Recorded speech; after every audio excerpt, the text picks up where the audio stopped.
Hey everyone, it's day 4. Day 4 was a little rough, wasn't it? It was rough, but not as bad as I expected it.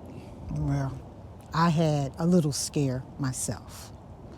What happened was when I woke up, my heart was palpitating like crazy, and it was doing it for I had to say about 25 minutes. And because it was the Sabbath day, which is Saturday, it's the 7th day of the week. which is what we do. Keep the Sabbath. I know, but what do? We go to class. Trying to get them to say we rest and we don't cook. We don't do anything. We don't work. We don't do any of our pleasures. And so because we couldn't do any of our pleasures, and I'm not sad about that, I couldn't drink the coffee because I didn't have any coffee to drink to help settle the palpitations down. So what I had to do was drink a little water, because maybe I was dehydrated. I don't know. And drink some salted water. And I would say probably 15 minutes, and plus I am blessed to be in a group of praying women who we were praying for each other, praying on each other, that God saw fit that I was able to get past those palpitations, because I was sweating, I was getting hot and cold, just going through a whole lot Saturday morning, or the 4th day of fasting. And then I was having pains in different spots of my body. So, and I'm going to reduce that to it was some healing reactions, because that's what you do, or that's what occurs during your fasting. You have healing reactions of the I can't say that word. Autophagy. Autophagy is cleaning your cells. It's cleaning out bad cells. It's replenishing the red blood cells. So it's a lot going on between day 3 and day 4. But you said you... My day wasn't too bad. Started off decent. You know, at church really wasn't a challenge because I was focused. But of course, it wasn't any food going around, but there was a lot of snacks and cookies, in my face, so I was thankful to just get away from that and actually enjoy the lesson for a change. As an usher, you're out in that lobby working. But and then I had the pleasure of having him to sit next to me at class, so that was a treat. But day 4 was a weekday for me. I had an event to go to later that day, and I am so thankful my son accompanied me, so because I couldn't, my legs were just heavy. Yeah. My legs were just heavy. Yeah. And and it could have been that I did too much yesterday, which was we did about I did about I did 3. a little over a 4-mile walk, and I didn't normally do that on day 1 and day 2. So that could have contributed to my feeling a little more feeble on day 4. And the night before, I didn't get a lot of sleep. So when I got home from class about 4:30 or so, I got undressed and hopped right in the bed and warmed my body because I was out there and it was nippy. Yeah. I should have had my long johns on, but I had to warm my body up, so I got up under some cover and I slept for a couple of hours. And that helped me, kind of rejuvenate. Yeah. Yeah, and then, that's something that happens, that occurs during fasting because you don't have the energy of your food that you usually get to help keep your body warm. And I kept waking up during the middle of the night because I was cold. And then I woke up, and then what I normally do to get me back to sleep is I turn Psalms on and just let it sing to me. So that's what I did. I was able to do that and get some sleep.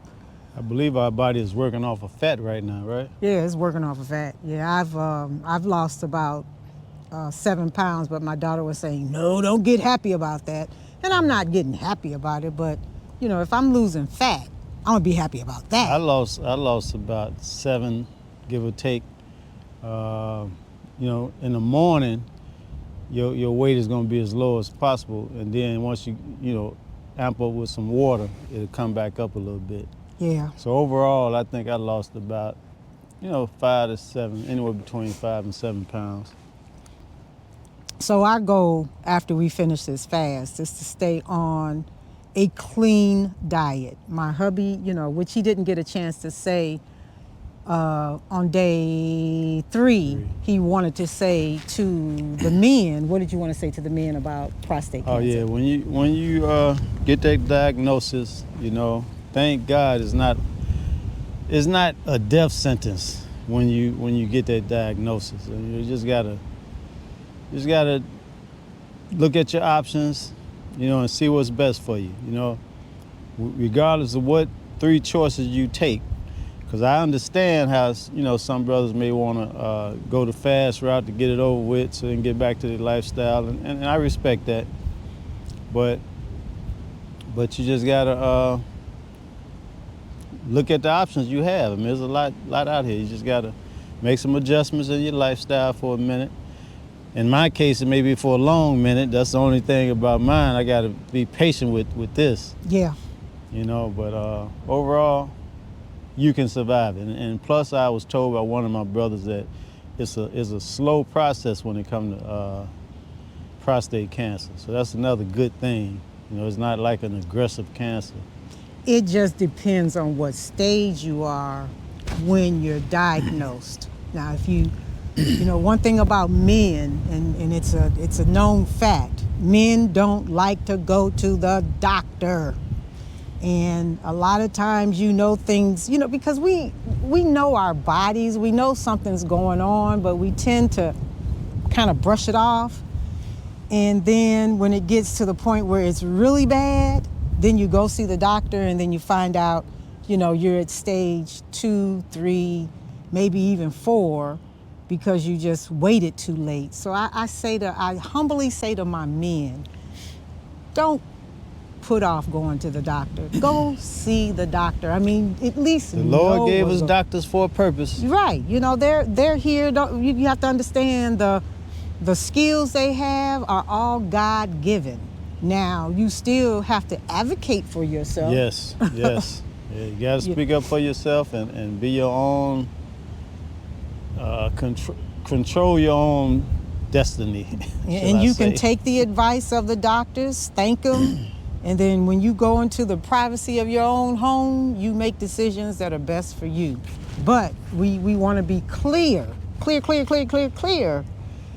that we do not object to you going to see your doctor. You just have to, again, like you said, be an advocate for yourself. But I will say, I want to thank our children. It's cold out here today. I just want to thank our children for having the wherewithal to do this fast with us. 3 of them made it to day 3 and doing 72 hours. Is it 72 hours in 3 days? It's 72 hours, right? Yeah.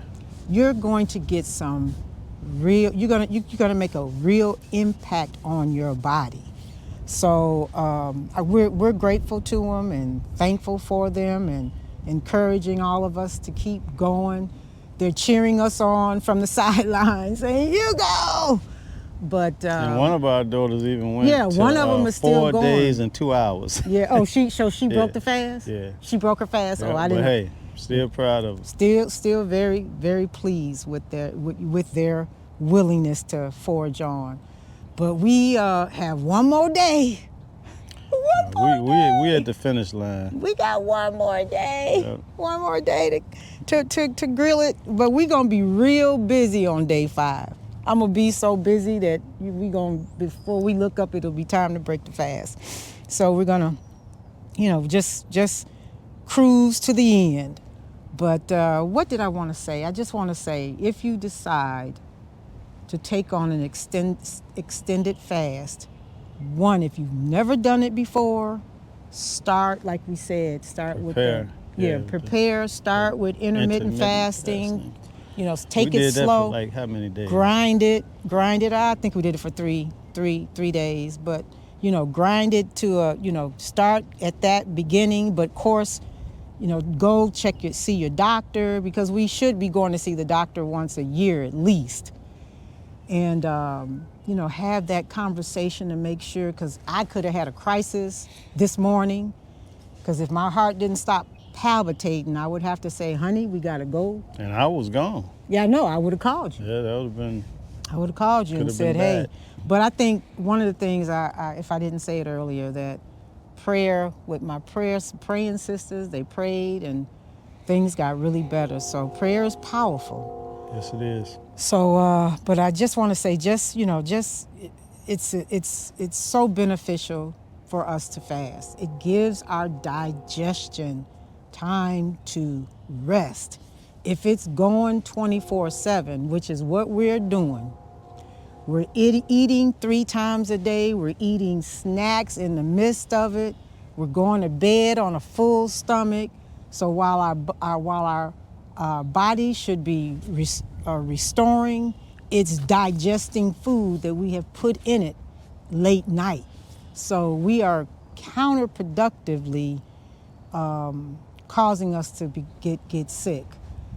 All right, Okay. so we're grateful that folks have been following us and looking forward to day 5. Yeah. What you got to say? What you got to say to end with the folks that are watching? Peace and blessings. Peace. That we could do it. That we could do it.